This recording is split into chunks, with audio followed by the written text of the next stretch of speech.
Alléluia.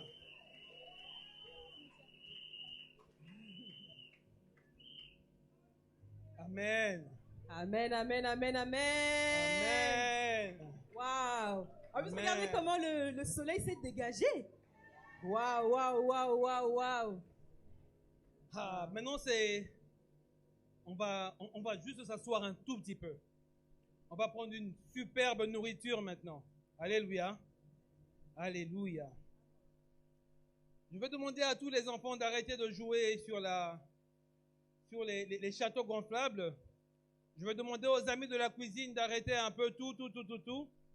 Et je vais inviter tout le monde à venir prendre les chaises. S'il y a des chaises vides, venez vers l'avant, venez vers l'avant, venez vers l'avant.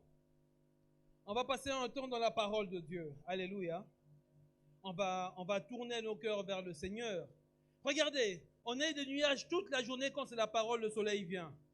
Alléluia. Amen. Je m'attends à une parole qui va nous bouger aujourd'hui. Amen. Nous attendons à une percée dans le ciel. Alléluia. Jésus est bon. Jésus est bon. Amen. Jésus est bon. Ok. Alors je vais inviter l'orateur du jour. Je vais inviter l'apôtre Marcelo Tunasi. Est-ce qu'on peut acclamer le Seigneur pour l'homme de Dieu qui nous a envoyés? Alléluia. Nous sommes vraiment honorés de sa présence. Dieu est bon. Vraiment honorés que le pasteur Marcelo puisse apporter une parole aujourd'hui. Donc, comme nous l'avons dit, il vient de très loin. Donc, habitant à Kinshasa, il nous a honorés et nous croyons qu'il va nous faire du bien. Nous croyons qu'il va être l'instrument de Jésus. Nous croyons qu'il va nous emmener dans d'autres atmosphères, et saisissons vraiment ce qui va se passer aujourd'hui. Merci, pasteur. Alléluia. J'aurais jamais cru qu'un jour je viendrais en Belgique pour prêcher à côté des trains. Alléluia. Il y a toujours une première fois dans la vie. Amen. Bénis ton voisin, dis-lui que Jésus t'aime. Et il a un plan merveilleux pour toi. Il a un message d'espoir pour toi. J'ai un message d'espoir pour quelqu'un. Alléluia. Nous allons prier le Seigneur.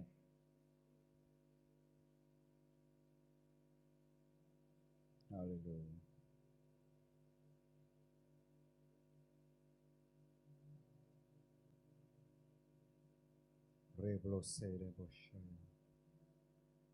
Il bénit encore. Le temps des miracles n'est pas passé.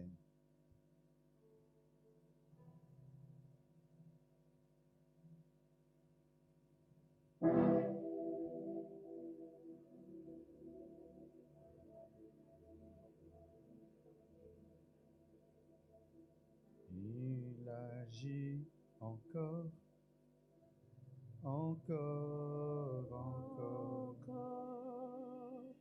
Il agit encore.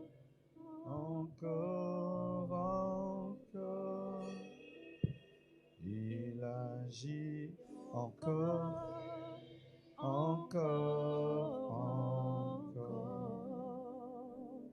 Le temps des miracles n'est pas passé. Il est le même hier, aujourd'hui, éternellement. Seigneur Dieu, bénis ta parole, bénis ton peuple. Accorde-moi l'inspiration, ta sagesse et ta grâce, afin que ce message bénisse un homme et bénisse une femme. Au nom de Jésus. Amen. Merci à l'organisation pour l'invitation. Merci à toutes les 3 églises qui se sont mises ensemble pour que ce festival gospel ait lieu. Et c'est un signe que, en étant unis, nous ferons des grandes choses. En étant unis, nous remporterons des plus grandes victoires. La Bible nous dit que lorsque la pêche miraculeuse a eu lieu, ce n'est pas seulement la barque de Pierre qui avait amassé les poissons, mais toutes les barques qui étaient autour. Il y a des moissons et des pêches qui ne peuvent être rentrées par une seule église. Il faudrait que toutes les églises se mettent ensemble pour que la pêche miraculeuse ait lieu. Car lorsque la pêche miraculeuse n'est faite que par une seule barque, cette barque va sombrer, elle va se noyer. Et lorsque le travail d'évangélisation n'est laissé qu'à une seule église, cette église sera combattue. Elle vivra des grands combats et finira par sombrer. Et lorsque les églises se mettent ensemble pour prêcher le nom de Jésus, alors nous partagerons les victoires et les combats. Et j'encourage cette vision. Continuez ainsi l'année prochaine encore et l'année prochaine encore et jusqu'à ce que Jésus reviendra. Que Dieu bénisse Braine Lecomte. J'espère que j'ai bien prononcé. Je me croirais à Kinshasa, je brûle sous le soleil. C'est bizarre. Amen. Nous allons lire la parole de Dieu dans Romains 3, versets 23-24. Car tous ont péché et sont privés de la gloire de Dieu. Et ils sont gratuitement justifiés par sa grâce, par le moyen de la rédemption qui est en Jésus. 2 Samuel 4, verset 4. Jonathan, fils de Saoul, avait un fils perclus des pieds et âgé de 5 ans.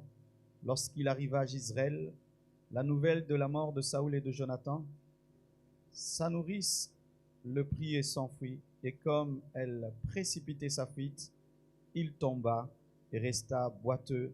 Son nom était Méphibosheth. Dites Méphibosheth. La première fois que j'ai entendu ce nom, c'était compliqué à prononcer. Dis Méphibosheth. Aujourd'hui, je vais vous parler de Méphibosheth. Méphibosheth était l'enfant de Jonathan. Qui était Jonathan?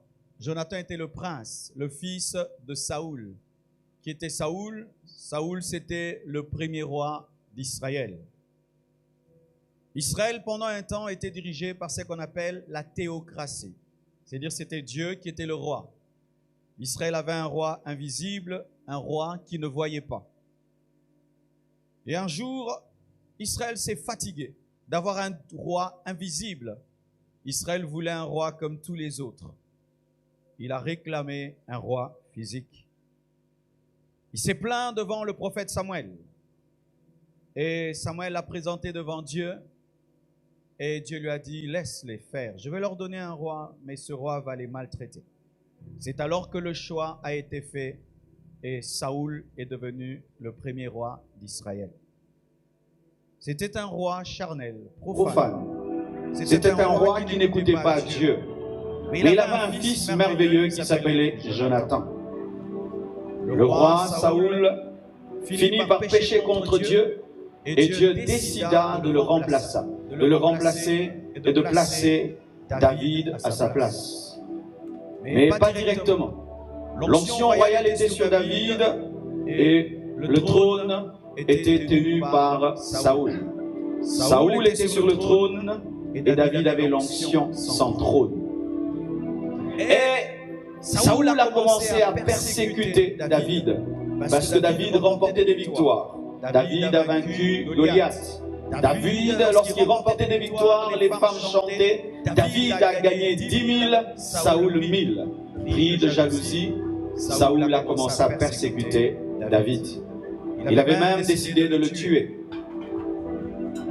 Mais quelque chose s'est passé entre David et Jonathan, le fils du roi. Un amour intense. On dit que l'amour que David avait pour Jonathan, que Jonathan avait pour David, dépassait l'amour qu'un homme peut avoir pour une femme. Ils étaient vraiment très amis. Et ils s'étaient fait une alliance qui se protégeront. La preuve, lorsque Saoul a voulu tuer David, Jonathan l'a dit, mon père veut te tuer. Alors que c'était le prince, il pouvait dire que mon trône est en danger. Cet homme finira par remplacer mon père et je risque de ne pas devenir roi. Mais Jonathan n'avait que faire de la royauté.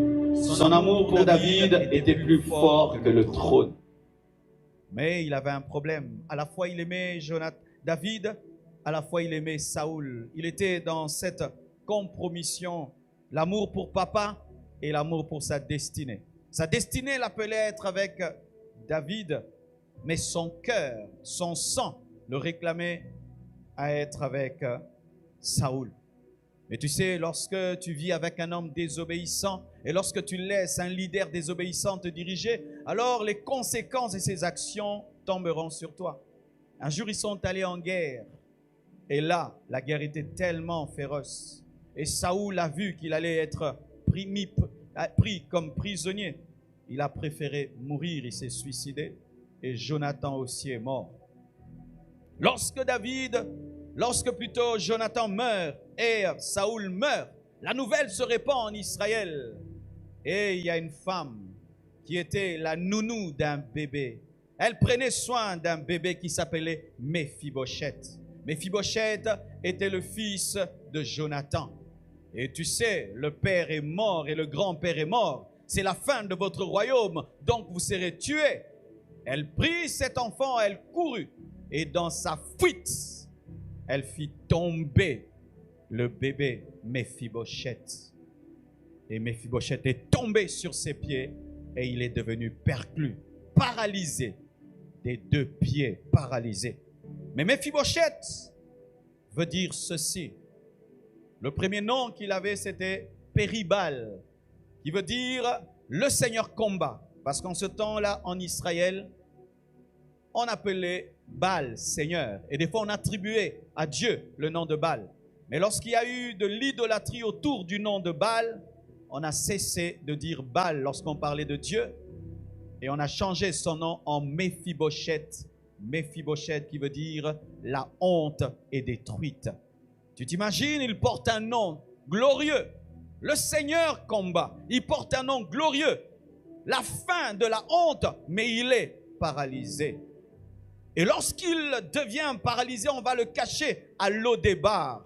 À Lodébar veut dire lieu sans pâturage, lieu sans communication, lieu d'isolement.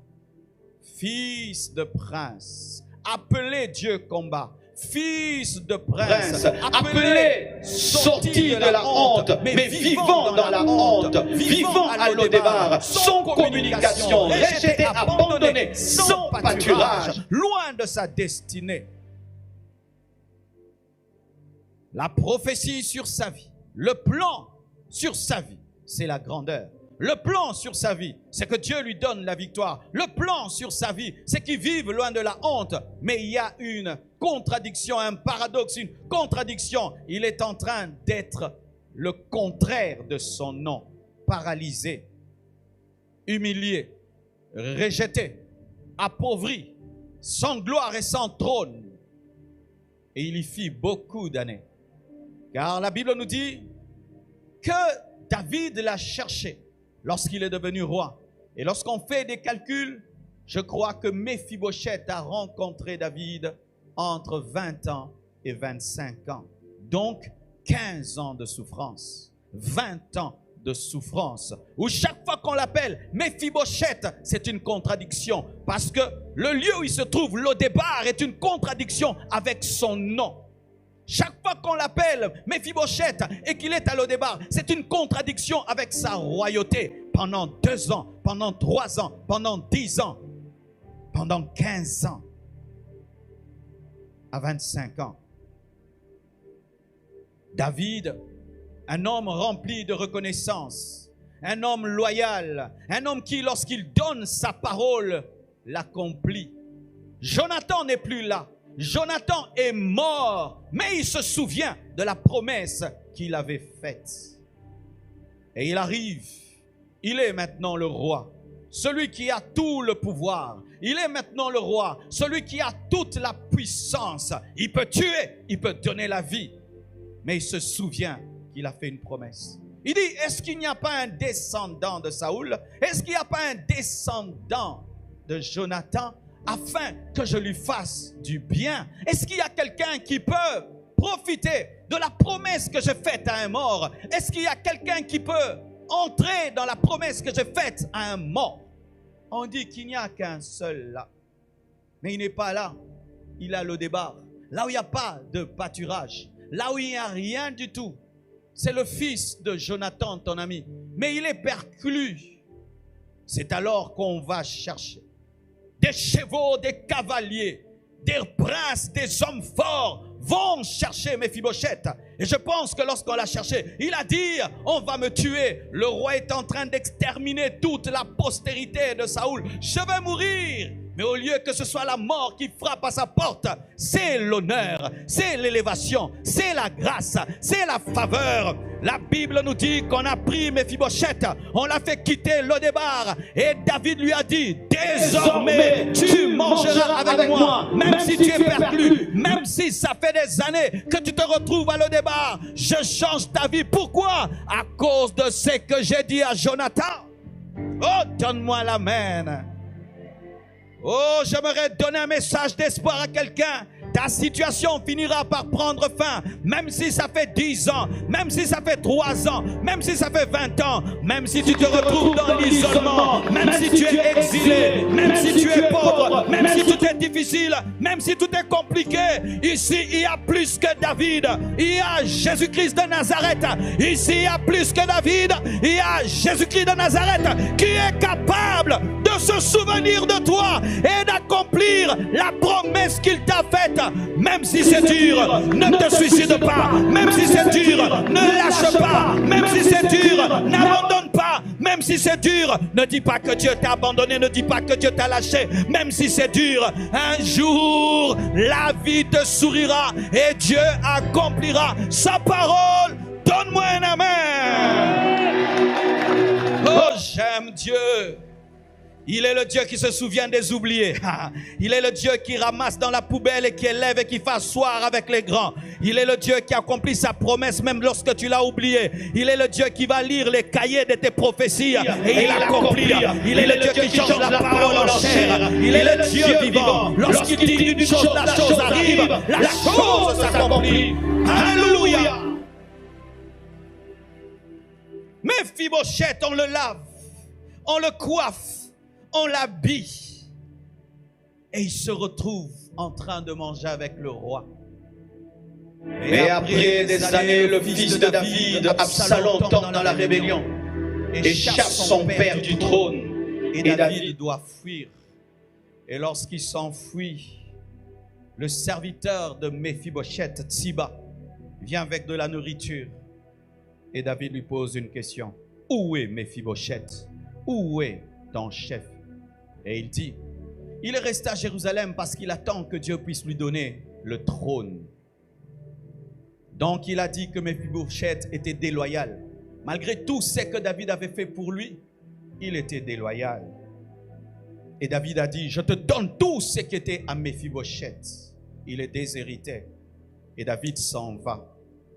Et lorsqu'il revient, il remporte la victoire sur Absalom. Méphibosheth vient vers lui. Sale, il n'a pas pris soin de ses pieds. Et quand quelqu'un perclue, il doit prendre soin de ses pieds. Parce que la saleté et tout, il ne s'est pas rasé. Il vient tout seul, dit, mais pourquoi tu es dans cet état? Il dit, depuis que tu es parti, je me suis laissé comme ça. Mais non, on m'a dit que tu as refusé de venir m'accompagner. Il a dit non, il a menti. Comme je dépends de lui et j'avais besoin du cheval, il m'a précédé, il m'a calomnié. Et Dieu justifie Méphibosheth. Et David dit, je donne la moitié à Tsiba et je te donne la moitié. Et quand il commence à régner, les problèmes viennent. Les Gabaonites arrivent et ils disent, Saoul nous a fait du mal, il a voulu nous exterminer. Pour que la malédiction quitte Israël, il faudrait que 7 fils de Saoul meurent. Et il fallait prendre parmi les fils et parmi même et prendre Méphibosheth. Mais lorsqu'il fallait prendre parmi les fils de Saoul, on prend un autre homme qui s'appelait Méphibosheth, qui était l'oncle de Méphibosheth, et on le tue. Et Méphibosheth vit. Pourquoi ça? Pourquoi ça? Parce qu'un homme a promis à un autre homme, pendant qu'ils étaient jeunes, je te protégerai, je prendrai soin de toi, je t'aime plus que moi-même. Et lorsque cet homme est mort, cet amour a continué jusqu'à protéger un homme qui n'était pas présent, un homme qui était dans la honte, un homme qui n'avait que comme gloire son nom. Mais cette promesse l'a protégé. Ce mort, son père, Jonathan, à cause de l'alliance qu'il avait faite avec David, l'a protégé. Vous savez, mes frères, l'Ancien Testament a été écrit afin de servir de pédagogue et nous enseigner la grâce. La relation entre David et Jonathan représente notre relation avec Dieu au travers de Jésus. Jonathan symbolise Jésus et David symbolise le Père et Méphibosheth symbolise l'homme que tu es, l'homme que je suis. Le Père et le Fils ont une alliance. Quiconque croit au Fils sera pardonné par le Père. Quiconque vient au Père au travers du Fils sera justifié. Quiconque croit au Fils reçoit le salut. Ainsi, lorsque Méphibosheth vient au-devant de David, ce n'est pas lui qui compte, mais c'est Jonathan qui compte. Et lorsque tu viens auprès de Dieu, tu dois venir au travers de Jésus-Christ de Nazareth, parce que l'alliance n'a pas été faite avec toi, elle est faite avec Jésus. Et toi, tu profites de l'alliance, quels que soient tes péchés, quelle que soit ta maladie, quels que soient tes péchés, quelle que soit ta situation. Si tu crois au véritable Jonathan, tu crois au véritable Jonathan, Jésus-Christ de Nazareth, le Père te pardonnera, le Père te recevra, le Père te libérera, le Père prendra soin de toi. Donne-moi un amen. L'effort de Méphibosheth, c'était seulement d'être en Jonathan. Et s'il est en Jonathan, il reçoit la grâce de David. Et ton effort, c'est d'être en Jésus. Si tu es en Jésus, tu reçois la grâce du Père. Est-ce qu'il y a un homme ici qui veut entrer en Jonathan, qui veut entrer en Jésus? Et si tu entres en Jésus, le Père te pardonnera, le Père te libérera, le Père te guérira, le Père te restaurera, le Père te donnera la vie. Si tu entres en Jésus, oh, donne-moi la main. Et j'aimerais dire aussi à toute personne ici qui traverse des moments difficiles, tu es un chrétien et d'autres tu ne l'es pas, mais tu traverses des temps d'abandon, tu as des moments d'infirmité. L'infirmité, ce n'est pas seulement manquer des jambes, l'infirmité des fois c'est manquer l'argent, manquer des amis, manquer un mari, manquer une femme, manquer des enfants, manquer. Pendant que les autres sont forts, toi tu es faible. Pendant que les autres ont, toi tu n'as pas. J'aimerais te dire une chose. Ne touche pas la magie. Ne cherche pas le diable. Ne vole pas. Ne détruis pas. Cherche Jésus. Cherche Jésus. Cherche Jésus. Il te cherchera même à l'au-départ. Même dans ta souffrance. Il transformera ta vie. Donne-moi un amen. La grâce te donnera ce que tes efforts ne peuvent te donner. Car il y avait des hommes qui avaient les deux pieds mais qui n'ont jamais mangé avec le roi. Mais Méphibosheth, malgré qu'il était perclus, mangeait avec le roi. J'aimerais t'annoncer que là où tu n'as pas de pieds, Dieu te donnera des pieds. Là où tu n'as pas la force, Dieu te donnera la force. Là où tu n'as pas de capacité, Dieu te donnera des capacités. Là où tu ne peux pas, Dieu te rendra capable. Dieu te rendra capable. Dieu te rendra capable. Dieu te donnera la force. Et lorsqu'on te calomniera, il te justifiera. Et est-ce qu'il y a un homme qui est calomnié ici? On a menti sur toi, que tu as volé mais tu n'as pas volé. On a menti sur toi, que tu as menti mais tu n'as pas menti. Il y a le juste juge, il y a le Dieu vivant qui te justifiera. Personne ne te ravira ce que Dieu t'a donné. Personne ne te déplacera du lieu où Dieu t'a placé. Personne ne détruira ce que Dieu a investi en toi. Quelles que soient les manœuvres de Timor, Méphibosheth a gardé l'héritage. Oh, donne-moi la main. Lorsque vous lisez bien le texte, Parmi les 7, il y avait l'oncle de Méphibosheth qui s'appelait Méphibosheth. Un Méphibosheth est mort à la place d'un autre Méphibosheth afin que Méphibosheth ne meure pas. C'est pourquoi Jésus s'est fait pécher afin que nous puissions devenir justice de Dieu. Il est mort pour que nous ayons la vie. J'aimerais te dire qu'un sacrifice a été donné pour que toi tu vives. Quelqu'un est mort à la croix pour que tu vives. Quelqu'un est mort pour que tu aies la vie. Quelqu'un t'est dépouillé pour que tu sois revêtu. Oh, merci Seigneur. Frères et sœurs, lorsque Méphibosheth était en train de souffrir et qu'il n'avait plus de jambes et qu'il a fait 15 ans le départ, est-ce qu'il pouvait s'imaginer qu'un jour à Braine-le-Comte, j'allais prêcher sur lui? Les souffrances que tu traverses, c'est une école pour quelqu'un. Les souffrances que tu traverses, un jour vont devenir une prédication. Les douleurs que tu as, demain ça va devenir un livre. Demain ça va devenir un livre. Les douleurs que tu... J'ai perdu mon épouse, ça fait 1 année. Et j'ai écrit ce livre qui est en train de bénir le monde.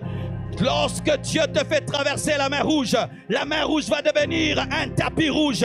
Dieu est capable de changer la douleur en joie. Il est capable de transformer les moments difficiles en temps de force. Je te prêche la résilience. Je te prêche la résilience. Je te prêche la résilience. Lorsque tu traverses des moments difficiles, ne maudis pas Dieu. Lorsque la vie te donne des coups, ne maudis pas Dieu. Dis que ta volonté soit faite. Sers-toi de moi comme tu veux. Si au travers de ma vie, tu veux toucher un homme et au travers de mes souffrances, tu veux écrire une belle histoire, oh Dieu, fais-le. Et voilà que cet homme qui était paralysé, cet homme qui n'avait pas de pied, aujourd'hui est devenu l'espoir de plusieurs. Combien de prédicateurs ont prêché sur Méphibosheth, mais lorsqu'il perdait les pieds, ils pensaient que c'était une malédiction. Tu as perdu ton enfant.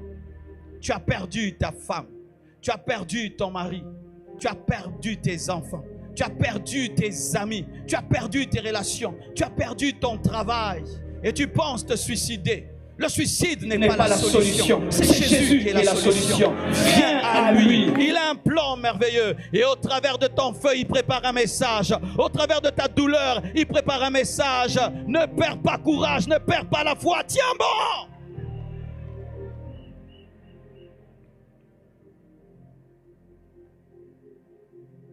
Méphibosheth, lorsque David lui a dit, on m'a dit que tu n'as pas voulu venir avec moi. Il a dit, il a menti, il m'a calomnié, je voulais venir. Mais comme lui a des pieds et moi je n'en ai pas, il a utilisé les chevaux à ma place. Il dit, je te donne la moitié, tu n'as plus la totalité. Et Méphibosheth répond, je n'ai pas besoin de tout cela. Mon bonheur c'est que tu sois vivant. Lorsque tu es touché par la grâce de Dieu, tu tombes amoureux de Dieu et tu n'es pas amoureux de ses biens.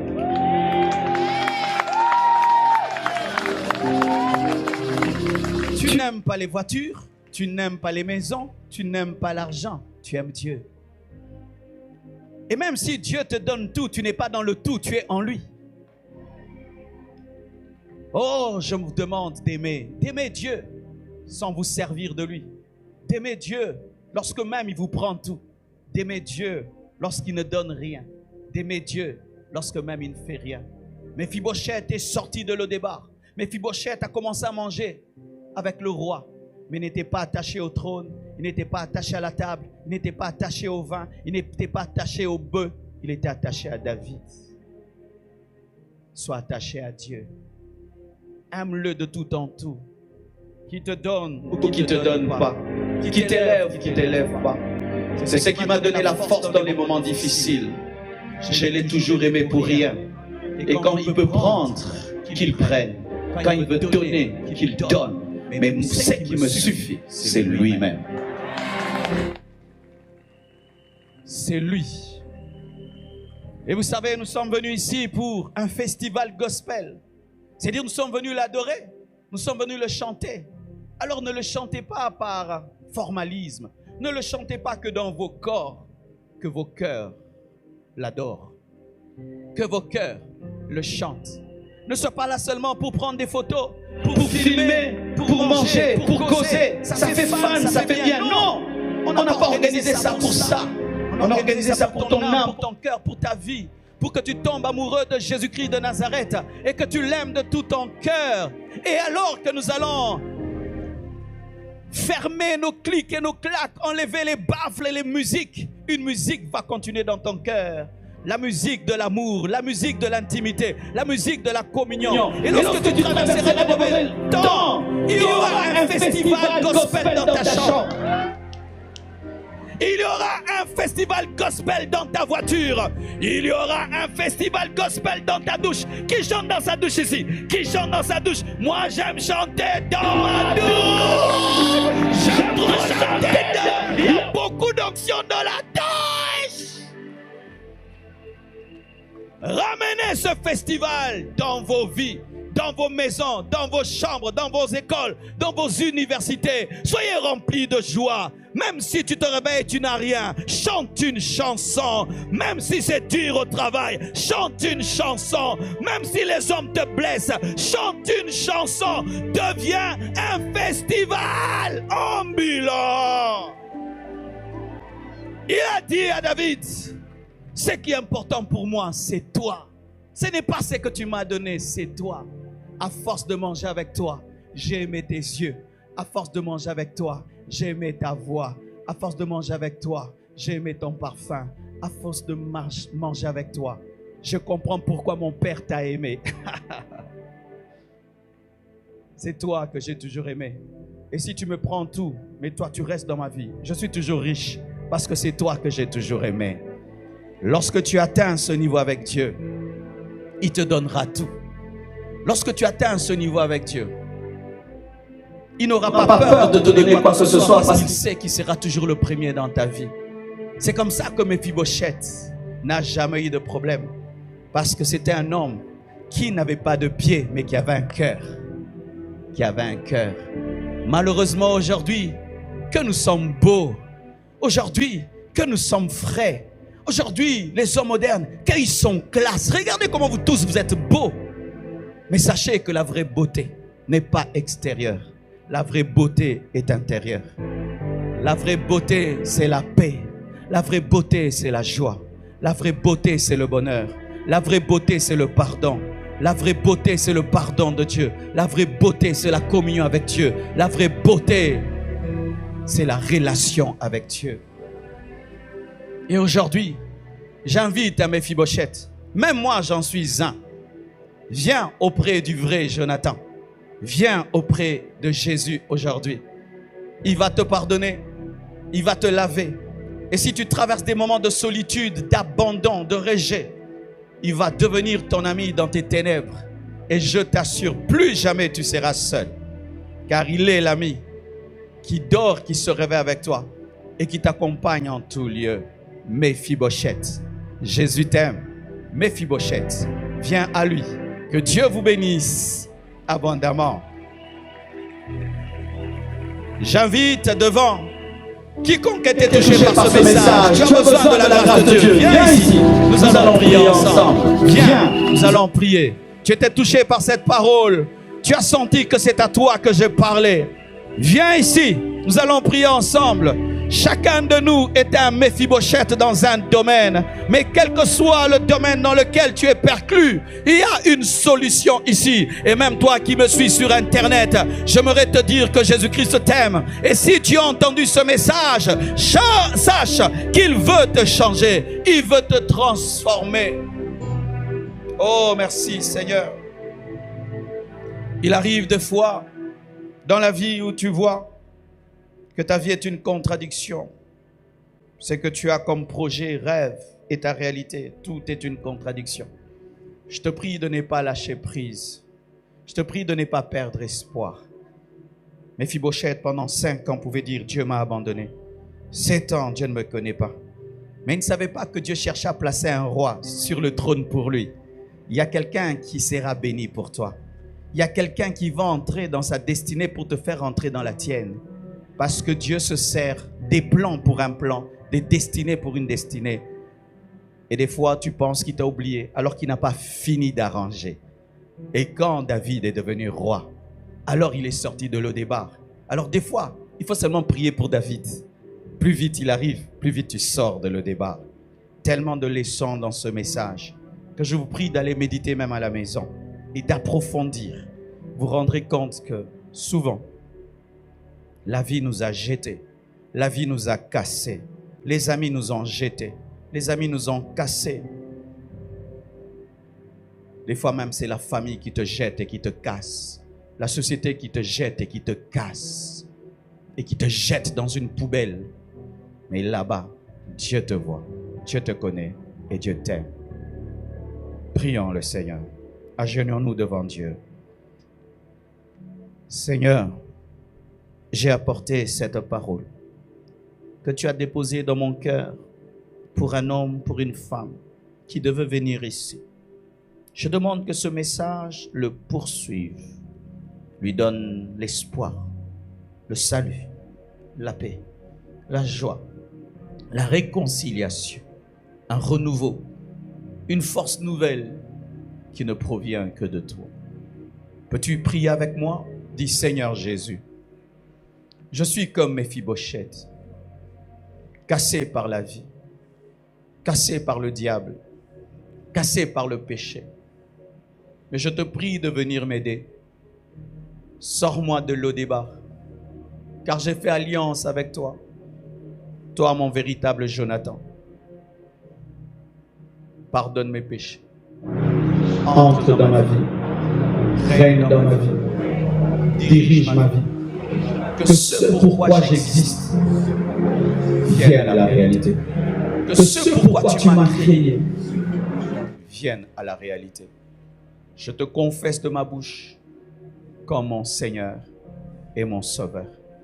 Guéris-moi de toute maladie. Libère-moi de toute force maléfique. Délivre-moi pour ta gloire. Remplis-moi de ton esprit. Remplis-moi de ta présence. Remplis-moi de ta gloire. Remplis-moi de ta puissance. Fais de moi un homme différent. Fais de moi une femme différente. Au nom de Jésus. Au nom de Jésus. Au nom de Jésus.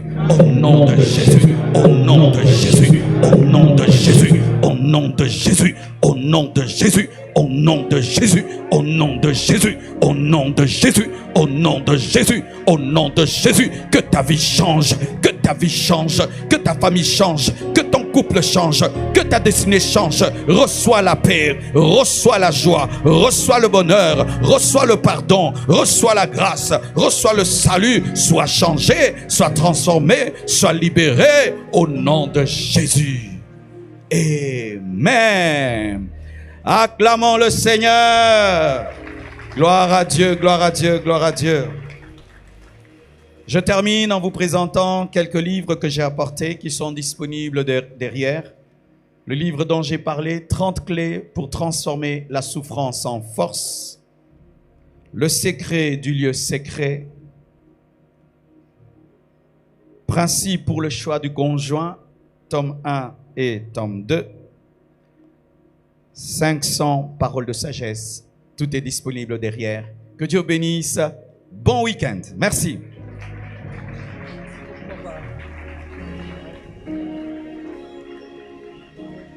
Alléluia.